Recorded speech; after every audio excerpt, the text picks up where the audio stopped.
आइए लौट के वहीं आइए। सुमुखुशई गदंतस्यः कपिलो गज कर्ण कहा। भगवान कपिल बिल्कुल गौ माता की तरह है। गज कर्ण किसी के दोषों को नहीं देखते। गज कर्ण लंबोदर,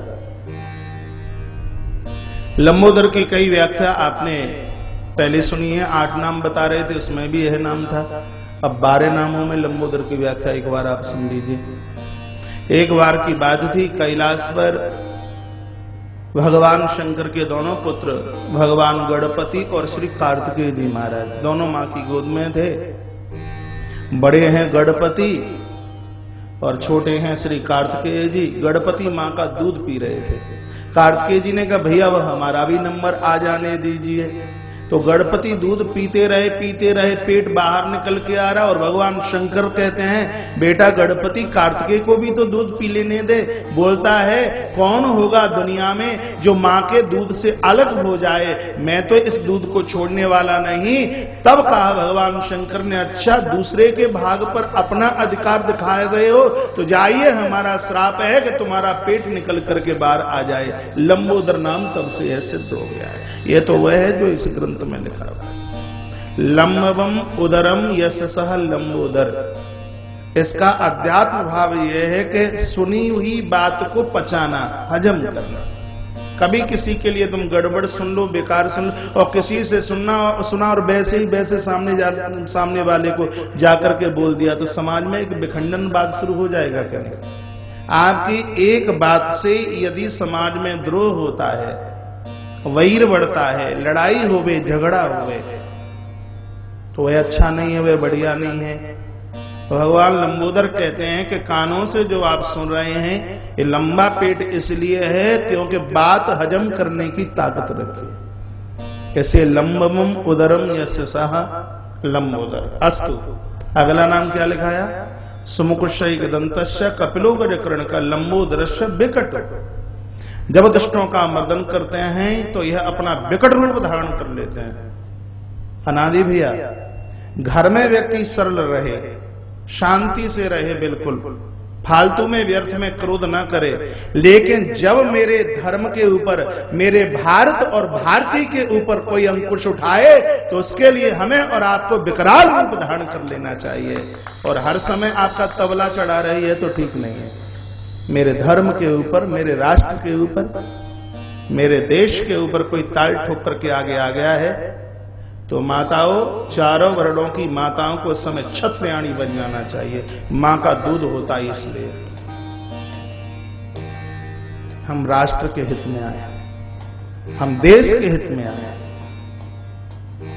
हम राम और कृष्ण के पुजारी बनने से पहले हम भारत माता के पुजारी बने। कल लिस्ट सुना रहे थे ललित मिश्रा जी, उसमें बोलते बोलते यह एक टॉपिक और बोल रहे थे, हम हैं हिंदुस्तानी। इसके ऊपर 3 दिन भी बोला जाए तो भी बात पूरी नहीं है। अरे हिंदुस्तान में हम जन्मे हैं, गौरव है, हमारे लिए बहुत बढ़िया बात है। अहो अमीशाम किम कार्य वनम। देवता आकाश में बोलते हैं धन्य है वे हिंदुस्तान के लोग जो प्रत्यक्ष आहुति डालकर महाराज भगवान को सीधे भोजन भगवान के उदर तक पहुंचाते हैं। धन्य है वह हिंदुस्तानी। यह विदेशी लोग बोलते हैं। मेरे देश जैसी संस्कृति, मेरे देश जैसा संस्कार दूसरी जगह नहीं है। हिंदुस्तान में हमारा जन्म हुआ है, बड़ाई है, बड़प्पन इसलिए नहीं है। यहाँ की संस्कृति, यहाँ के संस्कार ऐसे हैं, इसलिए तो मेरे भगवान का हर अवतार हिंदुस्तान में हुआ।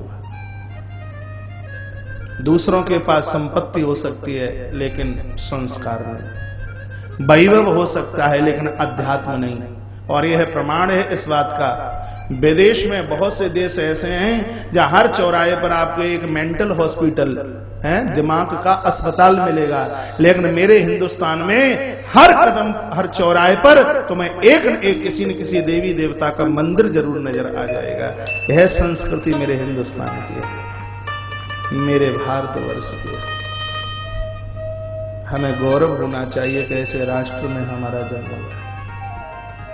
ऐसे देश में हमारा जन्म हुआ है जहां माता को देव, पिता को देव, गुरुजनों को देव, आचार्यों को देव कहकर पुकारा जाता है। उस देश के हम नागरिक हैं। यहाँ की नागरिकता का प्रमाण पत्र जिन्हें मिला हिंदुस्तान का, बड़भागी है वह, बड़भागी। शायद आपको यह पता हो, आपने सुना हो, जब रावण का उद्धार करके राम जी के पास में विभीषण आए और विभीषण ने कहा लंका सोने की है। देश से प्रेम कैसा हो, लंका सोने की है, इस गद्दी को आप स्वीकार कीजिए। मेरे प्रभु राम की आंखें भर आई और प्रभु राम ने कहा विभीषण, सोने का स्वर्ण का हमें तुम प्रलोभन दे रहे हो? अरे मेरी घास फूस की बनी हुई नगरी अयोध्या मेरे लिए करोड़ों करोड़ों लंकाओं से बढ़कर के है, क्योंकि वह हिंदुस्तान में है, इसलिए मुझे तुम्हारी सोने की लंका की कोई आवश्यकता नहीं है। ये मेरे प्रभु राम के अपनी भूमि से स्नेह करे, आदर करे, मान करे, सम्मान। तो परमात्मा का एक नाम है विकट। शुमुख शयी गदंत कपिलो गजकर्ण कह लंबो दृश्य विकटो। अगला नाम है विघ्ननाशक। ये प्रभु का नाम विघ्ननाशक कब पड़ा यह भी सुन लीजिए। एक बार देवता बहुत बड़ा यज्ञ करने के लिए जा रहे थे। उधर मंदर नाम की जगह पर प्रकट होने वाला यह महाराज अशुभ, क्या बोलूं मैं इसको, इसमें इसको दैत्य की भाषा दी गई है। विघ्न ने आकर के इसमें बड़ा व्यवधान किया। देवताओं का यज्ञ पूरा होता नहीं है और यह बड़ा बलिष्ठ है। सब देवताओं ने मंत्रणा की है कि इसको काबू में कौन करे। तो सब ने मंत्रणा के साथ साथ यह निश्चित किया है कि भगवान भोलेनाथ के ज्येष्ठ पुत्र भगवान गणपति के ही ये बस में आएगा। और महाराज उनको यह बोल दिया गया, भगवान गणपति ने इस विघ्न को अपने काबू में किया और यह चरणों में गिर पड़ा और कहने लगा आप मेरे लिए अनुमति दीजिए, मुझे क्या करना चाहिए। तब भगवान गणपति ने कहा जो देवी देवताओं से अलग हैं, जो अधर्म के रास्ते के ऊपर चलते हैं, उनके कार्य में व्यवधान बन करके जीना, लेकिन जो ईश्वर से और धर्म से जुड़े हैं, देवी देवताओं की पूजा और आराधना करते हैं, उनको वंदन प्रणाम करके चले जाना, उनके कार्य में कभी भी विघ्न उत्पन्न मत करना, यह मेरा आदेश है। विघ्न के ऊपर काबू किया, तब भगवान गणपति का नाम हुआ विघ्न विनायक, विघ्ननाशक। उस समय इनका नाम, यह नाम पड़ा। अगला नाम है धूम्रकेतु। धूम्र का अर्थ होता है धुआं। धुआं को आप चाहे जहां आग जलाइए, धुआं हमेशा ऊपर जाता है। धुआं आकाश से मिलना चाहता है। परमात्मा का यह नाम मुझे और आपको संकेत करता है, जैसे धुआं आकाश से मिलना चाहता है, आप भी अपने परमात्मा से जुड़ने की पूरी कोशिश में रहिए।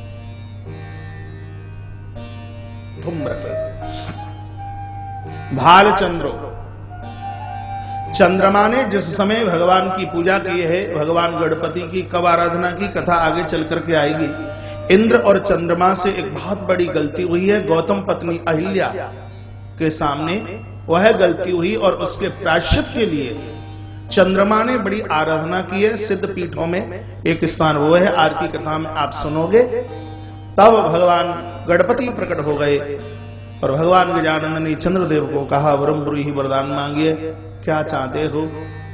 तो कहा प्रभु आप मुझे अपने चरणों में जगह दे दीजिए। तब भगवान गणाध्यक्ष गणपति नाथ ने कहा जो हमारी सेवा करते हैं, हमें मानते हैं, हमारी पूजा और हमारी आराधना करते हैं चंद्रदेव, उनको हम चरणों में नहीं, उनको तो उठाकर हम अपने मस्तक के ऊपर धारण कर लेते हैं।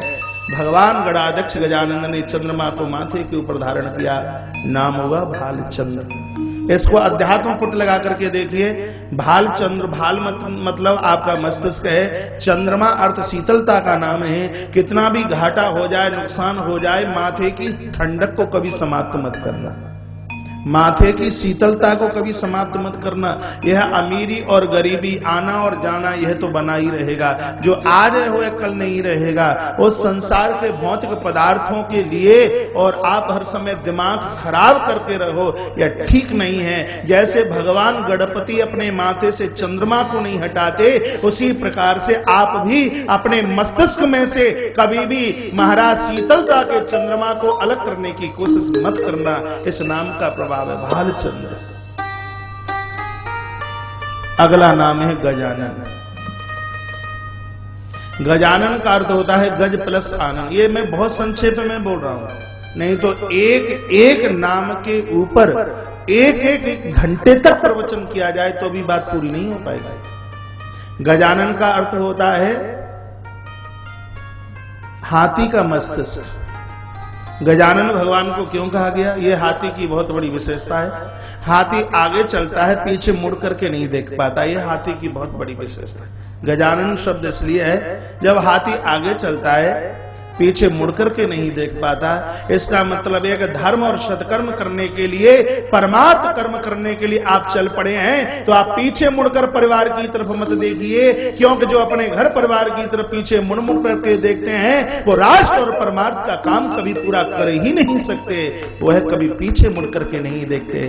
दूसरी बात यह है कि हाथी पीछे मुड़ करके देख ले तो उसको अपनी बलिष्ठता का पता लग जाएगा, मेरे अंदर कितनी ताकत है। और यदि हाथी को पता लग जाए कि मैं इतना ताकतवर हूं, मेरे अंदर इतनी ताकत है, तो हाथी महाराज किसी को जिंदा ही नहीं छोड़ेगा। हाथी के पास इतनी ताकत है, लेकिन हाथी उस ताकत शक्ति का कभी अभिमान भी नहीं करता। आपके पास भी परमात्मा ने आपको बहुत कुछ दिया है, हाथी की तरह इसके ऊपर आप कभी भी अहंकार मत करना, अभिमान मत करना। यह गजानन का अर्थ है। नहीं तो तिम्र गयो रवि देख के मोह गयो गुरु ज्ञान, क्यों करायो सब गयो जब आयो अभिमान। कुर्सियों पर बैठे बैठे आप कहीं सो तो नहीं रहे हैं? अगल बगल वालों को देखना, अड़ोसी पड़ोसियों को। बोले बाल कृष्ण लाल की जय, गजानंद भगवान की जय। जय श्री राधे, श्री राधे, श्री राधेश्याम। हाथी बड़ा झुक झुक करके चलता है। हाथी की यह विशेषता है कि सूंड से धूल उठाएगा और अपने सिर के ऊपर डालेगा। धूल उठाएगा, अपने सिर के ऊपर डालेगा। किसी संत ने हाथी को पूछा, भैया यह बता, इस धूल को तो उठा उठाकर अपने पीठ के ऊपर क्यों डालता है? तो उस गजेंद्र उस हाथी ने जवाब दिया किसी महात्मा को, मैंने यह सुना है कि प्रभु राम की चरण धूल के द्वारा एक पत्थर की शिला अपने वास्तविक रूप में प्रकट हो गई, और मैं यह सोच रहा हूं कि परमात्मा के चरण रज की धूल वह मुझे भी मिल जाए, मेरी देह के ऊपर गिरे तो हो सकता है मैं भी पशु योनि से अलग हो जाऊं। वह यह विचार करता है, झुक झुक करके चलता है। गजानन गज जैसा महाराज, जिसका मस्तिष्क है, जिसकी गर्दन है। तो इस पूरे शब्द से, पूरे नाम से हमें समझ लेना चाहिए, आपके पास में जो भी कुछ है उसका अभिमान, उसका अहंकार मत करना। चाहे आपके पास रूप हो, चाहे आपके पास में योग्यता हो, चाहे आपके पास में धन संपदा हो, चाहे आपके पास मान प्रतिष्ठा हो, आपके पास में वैभव हो, आपको जो मिला है उसके ऊपर कभी अहंकार, उसके ऊपर कभी मान मत करना। जिसकी कृपा के द्वारा मिला है उसको याद जरूर करते रहना। आपको जो मिला है इसमें किसी की कृपा है। आपके पास जो है ये किसी के आशीर्वाद से मिला है। आप मानना या मत मानना। मैं आपसे एक बात पूछना चाहूंगा। आपके पास पैसा नहीं था, आप अपने किसी मित्र के पास आए और 5 लाख रुपया कर्जे में लेके आ गए। आपने दुकान खोली, दुकान चली, पैसा आपको मिला है, आप अपने परिवार को चला रहे हैं, बच्चों को पढ़ा लिखा रहे हैं और खुद मस्ती से जा रहे हैं, बड़े वैभव के साथ, ठाट बाट के साथ जी रहे हैं। पैसा तुम्हारा नहीं था, पैसा तुम्हारे मित्र ने दिया है। अब पैसा 5 लाख रुपया लेकर दुकान चलाकर आप पैसा कमा रहे हैं और उस मित्र को भूल जाएं, इसमें बड़प्पन है, या उसको बार बार याद करते रहे, इसमें बड़प्पन है। यदि वह नहीं देता तो आज मैं इतनी प्रसन्नता के साथ में जी नहीं सकता। जैसे किसी से हमने कर्जा लिया और हमारा काम चला, हम बराबर उसको याद करते रहते हैं, उसी प्रकार से हमें जो भी मिला है हमारी प्रकृति ने हमको दिया है। हमें जो मिला है प्रकृति ने दिया है। वायु, पानी, रहने के लिए स्थान, भोजन पकाने के लिए अग्नि, किसने दिया? प्रकृति ने दिया। इसलिए तो मैं बराबर कहता रहता हूं कि पंचदेवों की उपासना कीजिए। धरती की पूजा, धरती पे आप रहते हो तो शंकर की पूजा जरूरी है कि नहीं? धरती के मालिक भगवान भोलेनाथ कल ही तो बता रहा था, किसी का मकान 2 महीने के लिए आप किराए पर ले लें, होटल में 1 रात रुकने के लिए आप जाएं, 1000 रुपए का भुगतान करना पड़ता है। लेकिन कब से हम और आप सब जमीन के ऊपर रह रहे हैं, लेकिन भगवान ने कभी किराया नहीं मांगा। भोलेनाथ ने, जमीन के मालिक तो भगवान है, मांगा है किराया?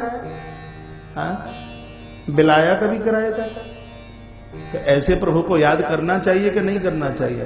भले आप किसी भी देवी देवता के भक्त क्यों ना हो। और मैं ये माहेश्मती नगरी मंडला की पवित्र व्यासपीठ से, तुलसी तपोवन गौशाला के उस पवित्र व्यास मंच से निवेदन कर रहा हूं, चाहे कोई मुस्लिम हो, चाहे कोई क्रिश्चियन हो, और चाहे कोई हो हिंदू, हर मानव जाति को इन 5 देवों की तो आराधना करनी ही चाहिए, क्योंकि जमीन के मालिक भगवान शंकर है,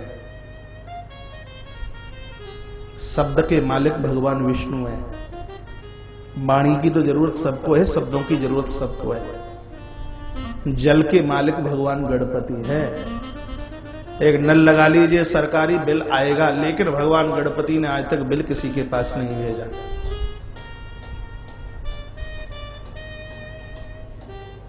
हवा के मालिक, वायु के मालिक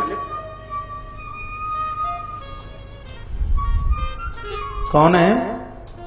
हाँ, कल बताया था सूर्य देव। आप बहुत बढ़िया तरह से कथा सुन रहे हैं।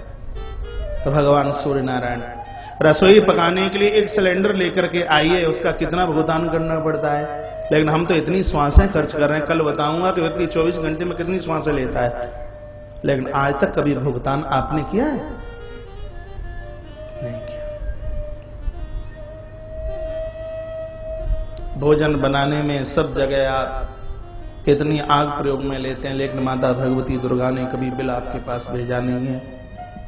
तो ये 5 तत्वों से बना हुआ शरीर है, और उस 5 तत्वों के देव हैं ये, इसलिए इनको पंचदेव कहा जाता है। इन पंचदेवों की पूजा हमें और आप सबको करनी चाहिए। हमें जो मिला है वो इनकी कृपा से मिला है। मुझे रामायण की एक चौपाई बहुत प्यारी लगती है। बालाघाट के उस महान यज्ञ में, जिसमें लगभग 13 करोड़ के लगभग शिवलिंग बनाए गए थे पिछले साल शिव महारात्रि पर, और यह कहकर मुझे इतनी गुदगुदी हो रही है, जहां 1 से 1.25 लाख लोगों का भंडारा हुआ करता था बालाघाट में, डेली 1 से 1.25 लाख लोगों का भंडारा, जहां 120 क्विंटल तो चावल लगते थे, 125 क्विंटल चावल डेली। उस विशाल भंडारे में जितनी भी व्यवस्था थी आटे की, वह पूरी की पूरी मंडला नगरी से थी, पूरी की पूरी। उस यज्ञ में कहीं से 1 किलो आटा नहीं खरीदना पड़ा। यहाँ के लोग तो इतने उदार हैं, यह मुंह देखी बात नहीं है, आप उदार हैं, बिल्कुल उदार। ये मैं जानता हूं, बहुत लंबे समय से आ रहा हूं, आप उदार हैं। इतने बड़े यज्ञ में और आपकी इतनी बड़ी भागीदारी थी। 11 दिन में 13 करोड़ पार्थिव शिवलिंग, आदमी सपने में ही सोच सकता है। एक अचंभा सा लगता है, आश्चर्य सा लगता है। उस आयोजन को पूरा करने में भगवान गणपति देव का तो आह्वान किया ही गया था, लेकिन श्री हनुमंत लाल जी महाराज की एक चौपाई सदैव वहां गूंज रही थी, जहां 3 महीने तक अखंड रामायण का पाठ 24 घंटे में से 1 मिनट के लिए भी बंद नहीं किया गया। संपुट लगाकर जितने भी दुनिया भर के लोग मुझे सुन पा रहे हैं, अपने अपने मंदिर में, अपने अपने दरवाजे के ऊपर, अपने अपने ऑफिस में, अपनी अपनी फैक्ट्री कंपनी में हनुमंत लाल जी की यह चौपाई लिख दीजिए। अभिमान आपको छू नहीं सकता। हमारे और आपके जीवन में जो घट रहा है, जो हो रहा है, जो मिल रहा है, वह उनकी कृपा से। क्या बोलते हैं? आइए गुनगुना लीजिए मेरे साथ।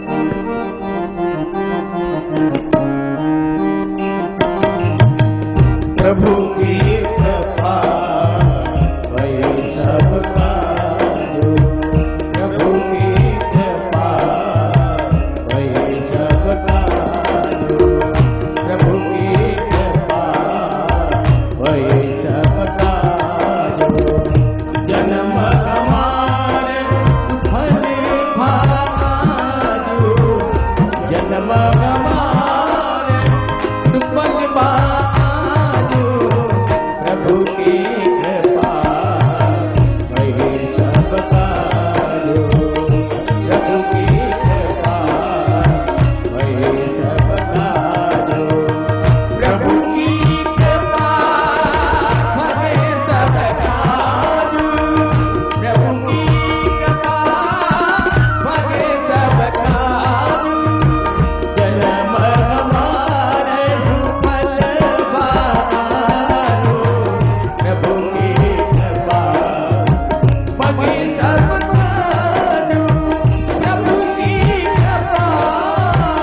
प्रभु की कृपा भये हो सब कार्य, जो हुआ है यह बड़ों की कृपा से हुआ है, माता पिता माँ बाबूजी की कृपा से हुआ है, गुरुजनों की कृपा से हुआ है, देवी देवताओं की कृपा से हुआ है। इसको कभी भूलना मत,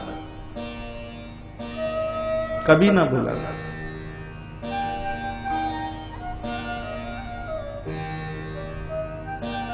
सुमुखशैकदन्तस्य कपिलो गजकर्ण कहा लंबो दर्श विकटो विघ्ननाशो विनायक धूम्रकेतुर्गणादक्षो भालचंद्रो गजानन द्वादशैतानि नामानि अपठे शृणुयाद। महाभारत की रचना के आरंभ में पहले पहले भगवान वेदव्यास ने इन 12 नाम ले लेकर 108 नाम तक पहुंच गए। बड़ी आराधना की है। श्रीमद् गणेश महापुराण में भगवान वेदव्यास जी की इस कथा को चरितार्थ किया गया है। महाभारत ये वह महाभारत, वेदों का अर्थ है महाभारत में। भैया जो 4 वेदों में जो कहा गया है, आप 4 वेद तो पढ़ नहीं पाएंगे। 4 वेदों में जो कहा गया है भगवान वेदव्यास जी ने उसका अर्थ महाभारत में किया है। इसलिए महाभारत को कहा जाता है कि पंचम वेद मुच्यते। ये 5वां वेद है ये महाभारत। इतने जटिल श्लोक हैं, इतने जटिल श्लोक हैं। मैंने पढ़ा है, पुराण में लिखा है कि 1,00,000 श्लोकों में से 8,808 श्लोक ऐसे हैं महाभारत में जिसका अर्थ सिर्फ भगवान वेदव्यास या भगवान गजानंद या उनके पुत्र सुखदेव ही लगा सकते हैं, और ये और किसी के बस की बात नहीं है। 8,808 श्लोक ऐसे हैं महाभारत में। एक गजब की बात मैं है बोल रहा हूं, राष्ट्रभक्ति है महाभारत में। देश के प्रति प्रेम कैसा हो, यह महात्मा भीष्म बोले हैं, यह महाभारत है। देश के प्रति, राष्ट्र के प्रति पूर्ण समर्पण, यह महाभारत में है। जो महाभारत को पढ़ ले वह कभी राष्ट्र का द्रोही नहीं हो सकता। जो महाभारत को पढ़ ले वह इस देश का कभी, देश से कभी अलग नहीं हो सकता। महाभारत पढ़ने के बाद वह राष्ट्रभक्त ना बने, ऐसा हो ही नहीं सकता। लेकिन विदेशी अंग्रेजों की यह बहुत बड़ी चाल थी। विदेशी अंग्रेजों को यह पता लगा कि हिंदुस्तान के पास यह महाभारत एक ऐसा ग्रंथ है कि जिसको पढ़ने से व्यक्ति राष्ट्रभक्त बन जाए, तो उन्होंने इस बात की एक गलत अफवाह फैलाई। अंग्रेजों ने यह गलत अफवाह फैलाई कि जो लोग घर में महाभारत रखेंगे, महाभारत पढ़ेंगे या महाभारत सुनेंगे, उनके घर में महाभारत हो जाएगा। आपने भी सुना है क्या? हाँ? यह हिंदुस्तानियों की बात नहीं थी, यह बात विदेशी अंग्रेजों की थी। अब पता नहीं आपको पता है कि नहीं पता। यह राष्ट्रभक्त न हो जाए, यह राष्ट्र प्रेमी न हो जाए, इस बात से कंपित होते हुए, डरते हुए इन विदेशी लोगों ने, अंग्रेज लोगों ने इस बात की अफवाह फैलाई, कोई महाभारत मत पढ़ना, घर में रखना मत, घर में सुनना मत, नहीं तुम्हारे घर में महाभारत हो जाएगा। यह मैं गणेश भगवान की व्यासपीठ से बोल रहा हूं। जिनके घर में पहले से युद्ध होता है, झगड़ा होता है, कलह होता है, महाभारत की कथा से वह झगड़ा हमेशा के लिए बंद हो जाता है, समाप्त हो जाता है। जीवन जीने की कला है महाभारत में। 1,00,000 श्लोक है। इस कथा को पूरा करने में 3-4 महीने लगता है। ऐसा विलक्षण ग्रंथ है। भगवान वेदव्यास जी के द्वारा सृजित, भगवान गणपति के द्वारा लिखा हुआ है।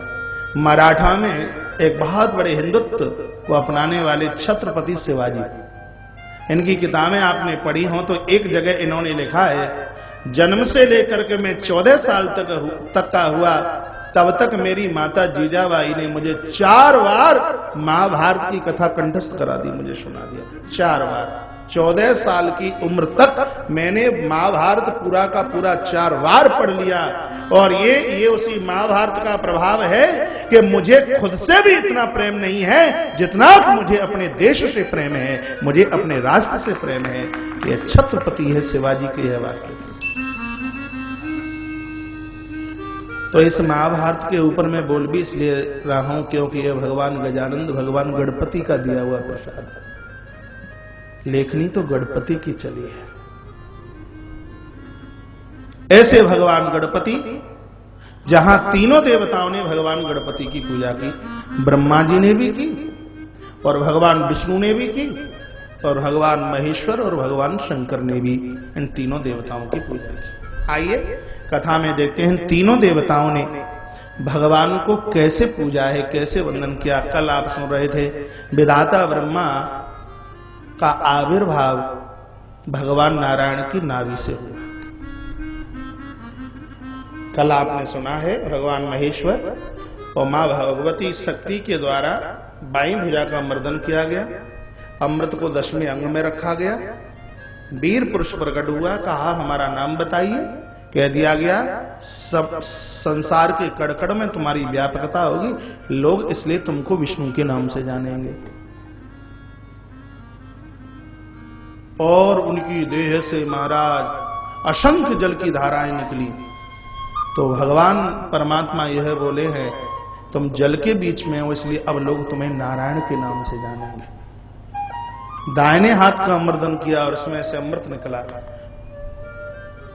उसको भगवान नारायण की नाभि में रख दिया गया और उस नाभि में से कमल निकल करके बाहर आया है। उसके ऊपर ब्रह्मा, आप लिख ही रहे हैं तो लिख लीजिए, ब्रह्मा नाम विवेक का है, सद विचारों का नाम ब्रह्मा है। ब्रह्मम जानाति, जो ईश्वर को जानने के लिए निकल पड़े हैं, जो ईश्वर को जानना चाहते हैं, पहचानना चाहते हैं, ये ब्रह्मा शब्द की व्याख्या है।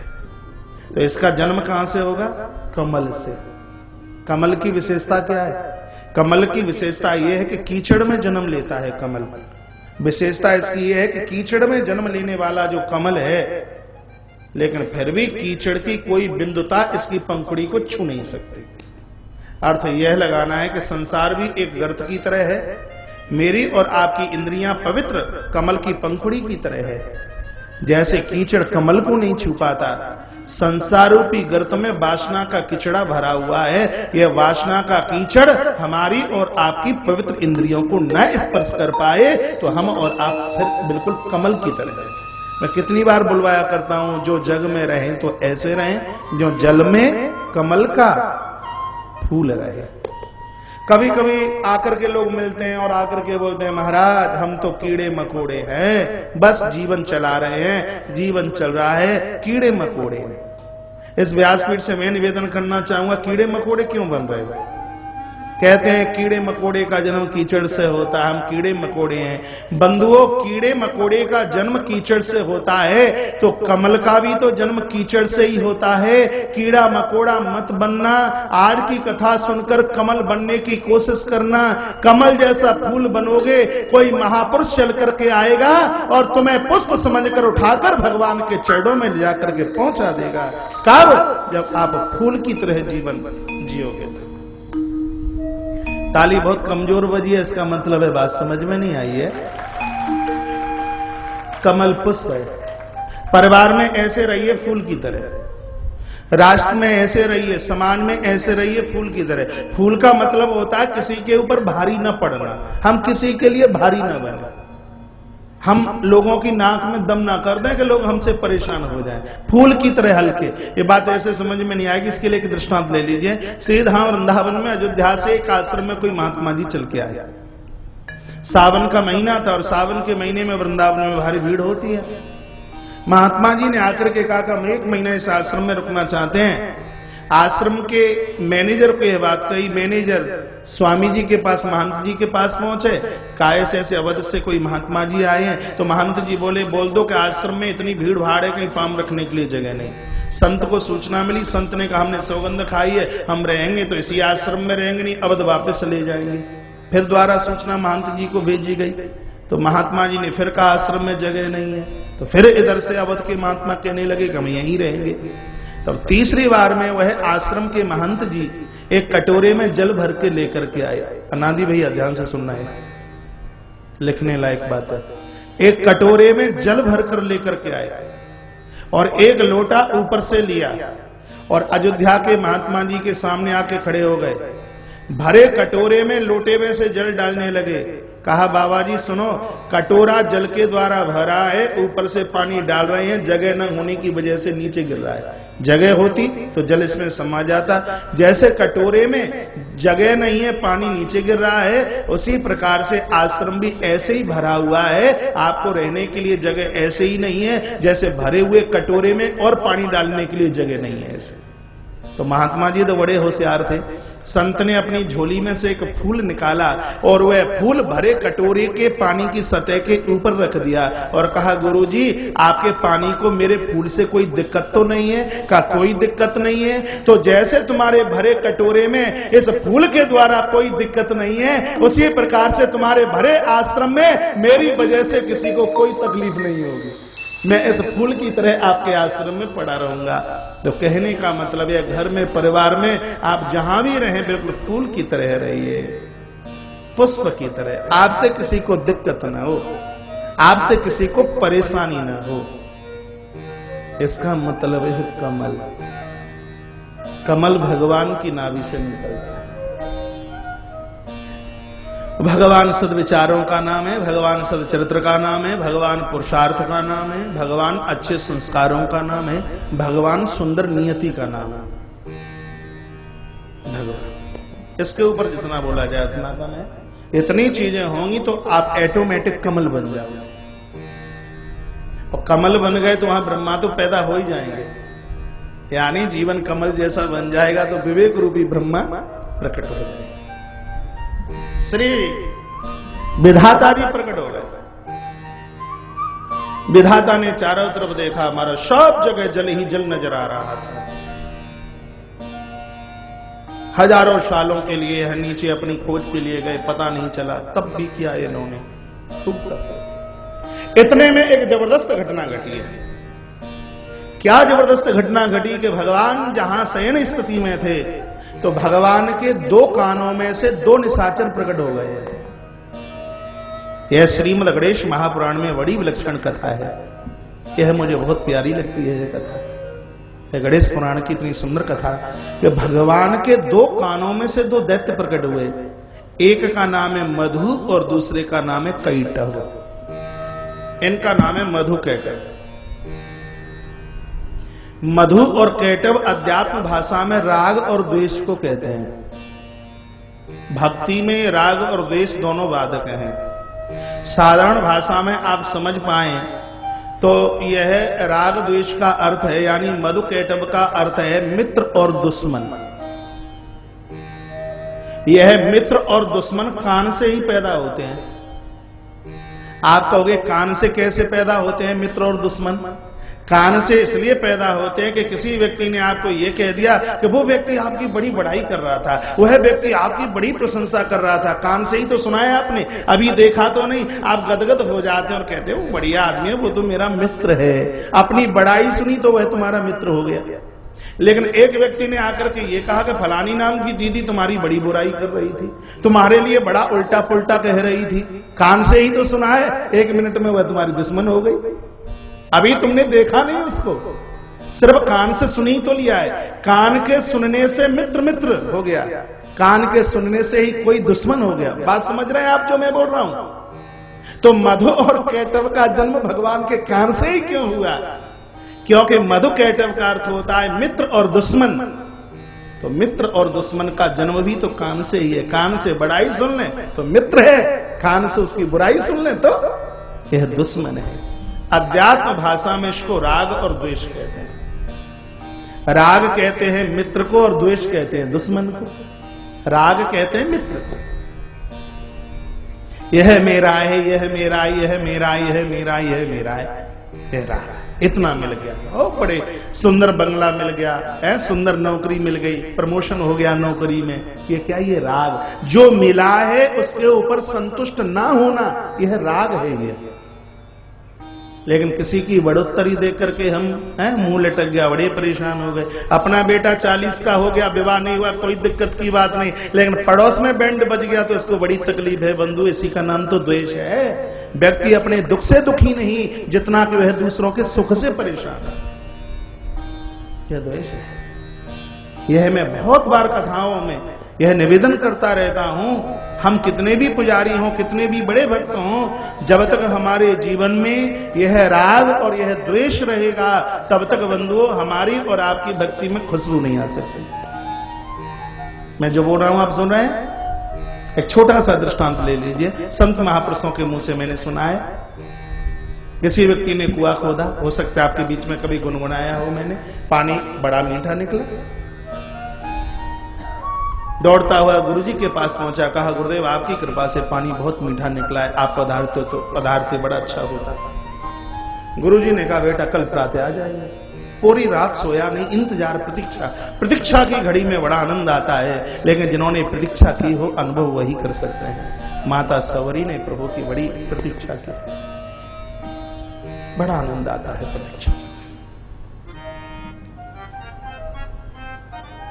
पूरी रात सोया नहीं। नरेश भैया जबलपुर से आया, उनको आगे बैठाया लगा, मेरी तरफ देखिए, सुबह ही कुएं पर पहुंच गया। कुएं में से इधर देखिए, इधर कुएं में से दुर्गंध आ रही थी। अड़ोसी पड़ोसियों को पूछा कि भैया कल तो ऐसी बात नहीं थी, कुएं में से इतनी दुर्गंध क्यों आ रही है? जवाब मिला कि कल रात को, आप सुन नहीं रहे, कल रात को 2 पिल्ले लड़ते लड़ते इस कुएं में गिर गए। लगता है कि उनका शरीर फूल गया है, दुर्गंध आ रही। कहा गुरुजी आने वाले हैं, क्या करें? तो कह दिया इसमें से जो गंदीला पानी है वो बाहर निकाल दीजिए। बेचारे ने 4-5 बजे से पानी खींचा, दोपहर के 11-12 बज गए, लेकिन दुर्गंध नहीं गई कुएं की। बढ़िया वाला इत्र भी डाल दिया जो तुम प्रयोग में लेते हो, नहीं गई दुर्गंध। इतने में गुरुजी आए, सो देखा कि चेला पानी पानी हो रहा था, शरीर पूरा पसीना लथपथ। कहा बेटा क्या हुआ? कहा गुरुजी ऐसी ऐसी बात, कल 2 पिल्ले कुएं में लड़ते लड़ते गिर गए और पानी इतना गंदीला हो गया, 8 घंटा हो गया पानी खींचते खींचते, कुएं की दुर्गंध नहीं गई। गुरुजी ने कहा बेटा 8 घंटे पानी खींचा है, जिंदगी भर खींचता रहे तो भी कुएं की दुर्गंध जाने वाली नहीं है। कहा गुरुजी क्यों? कहा इसलिए क्योंकि इस कुएं में 2 पिल्ले पड़े हैं, जब तक उन पिल्लों को बाहर नहीं फेंकोगे तब तक कुएं के पानी की दुर्गंध जाने वाली नहीं है। ये कथा कुआं और पिल्ले की नहीं, बात मेरी और आपके हृदय ही वो कुआं है जिसमें राग और द्वेष के 2 पिल्ले पड़े हैं। जब तक हृदय के कुएं में से राग और द्वेष के पिल्लों को बाहर नहीं फेंका जाएगा, तब तक हमारी और आपकी भक्ति में कभी खुशबू आ ही नहीं सकती। इसलिए इन दोनों को जीतने की आवश्यकता है, मधु और कैटभ, राग और द्वेष। मित्र से भी सावधान और दुश्मन से भी सावधान। रामकृष्ण परमहंस कहा करते थे कि मैं दुश्मन से कम घबराता हूं, मित्र से ज्यादा घबराता हूं, मुझे मित्र से ज्यादा भय लगता है। इनको किसी ने पूछा क्यों, ऐसा क्यों? आप मित्र से ज्यादा भयभीत क्यों, दुश्मन से क्यों? कहा जो दुश्मन होगा तो जैसे उसकी मृत्यु हो गई तो दुश्मनी भी समाप्त हो गई, लेकिन जिसके साथ हमने मित्रता की है और कहीं फिर मित्र दुनिया छोड़ करके चला गया है, उसके जाने के बाद भी उसके प्रति जो याद है वो कभी समाप्त नहीं होती, बराबर उसको याद करते रहते हैं। तो इसलिए मैं तो मित्रों से भी सावधान रहना चाहता हूं।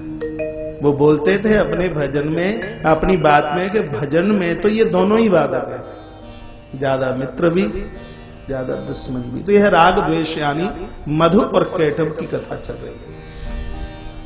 विधाता ब्रह्मा को मधु कैटभ ने देखा जो भगवान के कान से प्रकट हुए थे। तो मधु कैटभ ने एक दूसरे से कहा भैया ये है कौन, ये 4 मुंह वाला? एक बार देखा तो जाए, और ये सामने से आए। सो महाराज विधाता ब्रह्मा को चारों तरफ से घेर लिया और ब्रह्मा परेशान, बहुत परेशान है ब्रह्मा, और भगवान को जगाना चाहते हैं और भगवान जगने को बिल्कुल तैयार नहीं है। बहुत कोशिश की, आवाज लगाई, कहा प्रभु ये दुश्मन मुझे मारने वाले हैं, रक्षमाम, कैसे भी मेरी रक्षा कीजिए। लेकिन विधाता ब्रह्मा की आवाज भगवान ने सुनी ही नहीं। यह कथा श्रीमद् देवी भागवत में भी है। श्रीमद् देवी भागवत में तो यह लिखा है कि उस समय विधाता ब्रह्मा ने जगत जननी माता जगदम्बा की स्तुति की। या देवी सर्वभूतेषु निद्रा रूपेण संस्थिता नमस्तस्यै नमस्तस्यै नमस्तस्यै नमो नमः। या देवी सर्वभूतेषु विद्या रूपेण संस्थिता नमस्तस्यै नमस्तस्यै नमस्तस्यै नमो नमः। या देवी सर्वभूतेषु दया रूपेण संस्थिता नमस्तस्यै नमस्तस्यै नमस्तस्यै नमो नमः। यह श्री दुर्गा सप्तशती का जो 5वां अध्याय है, ये वही मधुकैटभ के सामने ये अध्याय लिखा गया है, समझ लीजिए। या पूरा स्तुति प्रकरण है इसमें। आकाश में माता भगवती महाराज प्रकट हो गई है। आकाश में मैया अष्टभुजा रूप से प्रकट हुई है। कहा मां कृपा कर दीजिए, कैसे भी प्रभु को जगाल दिया जाए। तो माता भगवती ने कहा कि एक बार तुम भगवान गजानंद भगवान गणपति का आह्वान कीजिए। उस समय विधाता ब्रह्मा ने प्रभु गणपति का आह्वान किया है और भगवान गजानंद की दिव्य कृपा से मेरे प्रभु जागे हैं, आंखें खोली, देखा कि भयभीत ब्रह्मा। भगवान ने विधाता ब्रह्मा को पूछा बात क्या है, कैसे परेशान हो। कहा भगवान ये 2 निशाचर मुझे मारने के लिए जा रहे हैं, कैसे भी हमारी रक्षा कीजिए। विवेक को दबोचने में, खत्म करने में, विचारों को समाप्त करने में दोनों का बहुत बड़ा हाथ है, राग और द्वेष यानी मधु और कैटभ। विधाता ब्रह्मा विवेक है, विचार है, प्रभु की सहायता ली है। भगवान के चरणों में वंदन किया, प्रणाम किया। पुराण में लिखा हुआ है, श्री सूत जी महाराज सावधान करते हैं, सौनक ऋषियों, भगवान श्रीमन नारायण भगवान विष्णु का घमासान युद्ध हुआ मधुकैटभ के साथ में। इतना युद्ध हुआ, लिखा है कि 5000 साल व्यतीत हो गए, लेकिन भगवान मधुकैटभ को नहीं मार पाए। मेरे प्रभु इन दोनों निशाचरों को कहते हैं, देखो तुम तो 2 हो और मैं अकेला हूं, और मैं लड़ते लड़ते थक गया हूं, हार गया, थोड़ा मुझे विश्राम कर लेने दीजिए। राग द्वेष के सामने भगवान के मुंह से भी क्या आवाज निकली है, मैं थक गया, तुम 2 हो और मैं अकेला हूं। और भगवान ने अपना आयुध नीचे रख दिया। मधु और कैटभ कहते हैं कि निहत्थे के ऊपर हम हथियार नहीं उठाते, यह हमारी विशेषता है। तत्पश्चात उसी समय मेरे भगवान ने एक गंधर्व रूप धारण किया, संगीत का सहारा लिया। ये ग्रंथ में लिखा है, भगवान नारायण गंधर्व बनकर संगीत वादन करते करते कैलाश की तरफ चले हैं। भगवान अंदर पूजा पाठ में थे। नंदी आदि भगवान के गढ़वाहार हैं। भगवान के दिव्य उस स्वर संगीत को सुनकर भोलेनाथ ने कहा, देखिए तो बाहर कौन चल करके आया है, कौन आया है बाहर। बड़ा मधुर संगीत है, जिसका कंठ सुरीला हो, है? लोग बड़े आकर्षित होते हैं, बड़ा अच्छा लगता है। कोई सुंदर गाए, कितना अच्छा लगता है, बढ़िया लगता है। एक भजन की कोई कीमत नहीं है, एक कड़ी की कोई कीमत नहीं है, उसकी एक कड़ी अपने आप में बड़ी अनमोल है। कुछ चीजें ऐसी हैं जो भगवान की कृपा से ही मिलती है, प्रभु कृपा से, ठाकुर जी की कृपा से। कुछ चीजें ऐसी हैं वो ईश्वर की कृपा से मिलती है और बड़ी थोड़ी मिलती है, काउंटिंग में, गिनने में बड़ी थोड़ी मिलती है। अब कंकड़ पत्थर तो बहुत मिल जाएंगे, लेकिन डायमंड हीरा ज्यादा थोड़ी मिल जाएगा। यदि ज्यादा मिल जाएगा तो फिर उसकी कीमत क्या रहेगी। ये तो संसार बहुत बड़ा है, लेकिन आप ये कहें कि सभी बुद्धिमान हो और सभी बुद्धि वाले हों, तो ऐसा तो संभव नहीं है। गला भगवान की कृपा से, शब्द भगवान की कृपा से, परमात्मा की कृपा से। कुछ लोगों को यह चीजें मिलती हैं। कोई सुंदर गाता है, कितना बढ़िया लगता है, और कभी तो गला किसी किसी का फटे बांस की तरह नजर आता है। तो भगवान इतना सुंदर गा रहे थे कि भगवान शंकर को भी नहीं रहा गया, और भगवान शंकर भी बाहर चल करके आ गए। वो पहचान लिया, नारायण देव आप कैसे। भगवान की आंख में आंसू थे। भगवान नारायण ने कहा, प्रभु 5000 साल व्यतीत हो गए, इन दोनों निशाचरों से लड़ते लड़ते यह कैसे भी मरने में नहीं आते। प्रभु कुछ उपाय तो कीजिए, इनका मारण कीजिए, नहीं तो विधाता ब्रह्मा बचेंगे नहीं कैसे भी। भगवान भोलेनाथ ने कहा, नारायण आप सर्वज्ञ और आप सर्व अंतर्यात्मा, और फिर भी तुमने इतनी बड़ी गलती कर दी, इतनी बड़ी भूल कर दी। नारायण ने कहा, मुझे तो पता भी नहीं मैंने क्या भूल किया है। कहा, मुझे यह लगता है कि तुमने गजानंद गणपति का पूजन नहीं किया। तुमने उनका आह्वान नहीं किया? क्या तुम्हें यह नहीं पता था विद्यारंभे विवाहेच्छा वृत्यर्थे प्राण संकटे?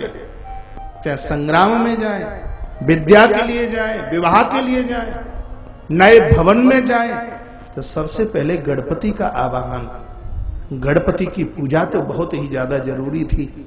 और तुमने भगवान गणपति, भगवान गजानंद का पूजन नहीं किया, और बस इसीलिए तुम इस युद्ध को जीतने में हासिल नहीं हुए। इसलिए है मेरा कहना है, यदि इस युद्ध को तुम जीतना चाहते हो तो भगवान गजानंद प्रभु गणपति का आह्वान कीजिए, भगवान गणपति की पूजा कीजिए। भगवान श्री विष्णु वहां से चले हैं और समुद्र के तट पर थोड़ा सा चलकर कई लंबे समय तक भगवान श्रीमन नारायण ने भगवान गजानंद, भगवान गणपति की प्रतिमा बना करके उनका वंदन पूजन किया। और देखते देखते साकार भाव से भगवान गणपति प्रकट हो गए। बोले गजानंद भगवान जय। उसमें से भगवान गणपति प्रकट हो गए। आकाश से दुंदुभिया बजी, फूलों की वृष्टि हुई, जय जयकारे की आवाज आ रही थी। कहा वरम ही वरदान मांगिए। भगवान नारायण चरणों में गिर पड़े। कहा प्रभु कृपा कीजिए, कैसे भी इस मधु और केटव नाम के दैत्य को मैं जीत लूं। प्रभु आप कृपा कीजिए। भगवान गणपति ने कहा कि देव यह कार्य पहले ही तुम कर लेते तो 5000 साल ऐसे ही क्यों निकलते। जाइए, मेरी लीला के द्वारा दोनों निशाचर मोहित हो जाएंगे और उसके ऊपर तुमको विजय मिलेगी, यह मेरा आशीर्वाद है। नारायण को यह वरदान गजानंद प्रभु ने दिया। चले हैं युद्ध करने के लिए प्रभु नारायण, और इधर मधुकैटभ बिल्कुल तैयार हो गए। घमासान युद्ध हुआ। इतने में भगवान गणपति के सहारे से भगवती सुंदर रूप धारण करते हुए आकाश में प्रकट हुई। उसकी सुंदरता को देखते ही मोहित हो गए। भगवान गणपति आकाश में हैं और नारायण को कहा कि मौका बहुत बढ़िया है, मौका बहुत बढ़िया है। निशाचर दोनों मोहित हो चुके, अपना काम कीजिए। और तब भगवान नारायण, श्रीमन नारायण दोनों निशाचरों को कहने लगे, मैंने बड़े बड़े वीर, बड़े बड़े योद्धा देखे, मेरा बड़ा घमासान युद्ध हुआ, लेकिन मैंने कभी तुम जैसा वीर, जैसे वीर तुम दोनों भाई हो, ऐसे वीर हमने कभी कहीं देखे नहीं। और मैं इतना प्रसन्न हूं तुमसे, इतना मुदित हूं, तुम हमसे कुछ वरदान मांग लीजिए, तुम्हें क्या चाहिए। सूत सावधान करते हैं सौनक ऋषियों, जब यह मोहित हुए हैं निशाचर तो मुंह से बोल उठे कि हमने कभी किसी के सामने हाथ फैलाना नहीं सीखा। नारायण, हमारे अंदर क्या ताकत तो उससे कुछ कम है, तू ही हमसे मांग ले। क्या कह दिया? तुम ही हमसे मांग लो, तुम्हें क्या चाहिए। भगवान नारायण ने कहा दे दोगे कि? मधुकैटभ ने कहा बिल्कुल दे देंगे। कहा 3 बार बोलो। तो दोनों निशाचर बोले कि देंगे और देंगे। तीसरी बार कहा कि देंगे, और तीसरी बार जैसे ये कहा तो प्रभु नारायण बोले कि हम वरदान में यही मांगना चाहते कि तुम दोनों भाई हमारे हाथों से मर जाओ, मृत्यु को स्वीकार कर लो, हम यही मांगना चाहते। इस कथा का मतलब यह है कि प्रातः जब आप पूजा में से उठें, आरती से निवृत्त हो, हवन पूजा पाठ से आप खड़े हों, मंदिर में जावे तो भगवान से कंकड़ पत्थर मत मांगना। ठाकुर जी को यह कहना, प्रभु कृपा करना चाहते हो तो यह कह दीजिए कि अब प्रभु मेरे जीवन के इन राग द्वेष यानी मधु और कैटव को समाप्त कर दीजिए। इनको जीतने की बात कहें, ये बड़े खतरनाक है। भगवान कहते हैं आप देना चाहते हो तो यह दे दीजिए कि तुम दोनों के दोनों हमारे हाथों से मर जाओ। मधुकैटभ को होश आया, कहा नारायण छलिया, तुमने हमें छल लिया, ठग लिया, लेकिन तुमने भी हमें कुछ देने के लिए कहा था, तो अब हम तुमसे मांगना चाहते हैं। भगवान ने कहा मांग लीजिए। तो कहा हम मरने के लिए तो तैयार हैं, लेकिन इस समुद्र में उस स्थान पर हमारी मृत्यु होवे जहां सूखा हो, जिस स्थान पर जल ना हो। क्या वरदान में मांगा? जहां सूखा। यह कथा सुनकर के सूखे मत बन जाना, गीले बनना नहीं। ये मधुकैटभ राग द्वेष मार डालेंगे। कभी कभी आप बहुत पूजा पाठ करते रहते हो लेकिन सूखे सूखे बस नियम पूरा करते हो। अरे भाई, पूजा करते करते तो आंखें गीली होनी चाहिए, कथा सुनते सुनते तो रोम रोम फड़कने चाहिए, आंख में आंसू आने चाहिए। मंदिर बहुत जाते हैं, पूजा में बहुत बैठते हैं, कथाएं बहुत सुनते हैं, लेकिन कथा सुनते सुनते पूजा करते करते यदि सूखे ही बने रहे, आंख गीली नहीं हुई, तो ये मधु और केटव मरने में नहीं आएंगे कैसे भी। राग द्वेष को मारने के लिए पूजा में आंखें विवल हो जाएं, आंखें भर आवे। देखे रामायण की चौपाई, माता सवरी के सामने प्रभु क्या बोलते हैं, मेरी कृपा उन्हीं के ऊपर हो रही है जो मेरी कथा सुनते सुनते द्रवीभूत हो जाता है।